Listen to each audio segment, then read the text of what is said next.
Hello అండి, తేగలు ఎలా వస్తాయో తెలుసా మీకు? ఇవైతే మా మామయ్య వాళ్ళు ఓన్గా తయారు చేసిన తేగలు మా కోసం అనేసి తీసుకొచ్చారు.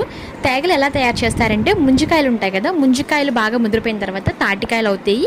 తాటికాయ లోపల మనకి గట్టిగా ఒక సీడ్ ఉంటుంది కదా, ఆ సీడ్ అనేది భూమిలో పాతి పెడితే ఆ తాటి బుర్ర గుంజు అవుతుంది. ఆ బుర్ర గుంజు నుంచి వచ్చినవే ఈ తేగలు. వీటిని ఇలాగ తీసుకొచ్చి కాల్చి మాకైతే తీసుకొచ్చారు. ఇక ఆఫ్టర్నూన్ లంచ్లోనికి అయితే వేడివేడిగా అన్నం అయితే ఉడికిపోయింది స్టవ్ మీద. నెక్స్ట్ పద్దాక నాన్ వెజ్ తిన్నాం కదా ఈ 4 days, అందుకని చెప్పేసి పప్పుచారు అయితే చేసిందండి అమ్మ. చాలా బాగా చేస్తుంది అమ్మ పప్పుచారు.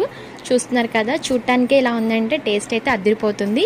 నెక్స్ట్ ఈ పప్పుచారులోకి కాంబినేషన్గా మొన్న ఉసిరికాయ పచ్చడి పట్టారు కదా, సో అదైతే బాటిల్ అయితే ఫినిష్ అయింది. ఇది సెకండ్ బాటిల్ ఫ్రిడ్జ్లో స్టోర్ చేశారు. నెక్స్ట్ దీనికి కాంబినేషన్గా నెయ్యి అయితే కంపల్సరీగా ఉండాలి కదా, పూసగా. ఇది కూడా అమ్మ తయారు చేసిన నెయ్యి. రోజు పాల మీద మీగడని తీసి ఫ్రిడ్జ్లో స్టోర్ చేసి దాని నుంచి తయారు చేసిన నెయ్యి.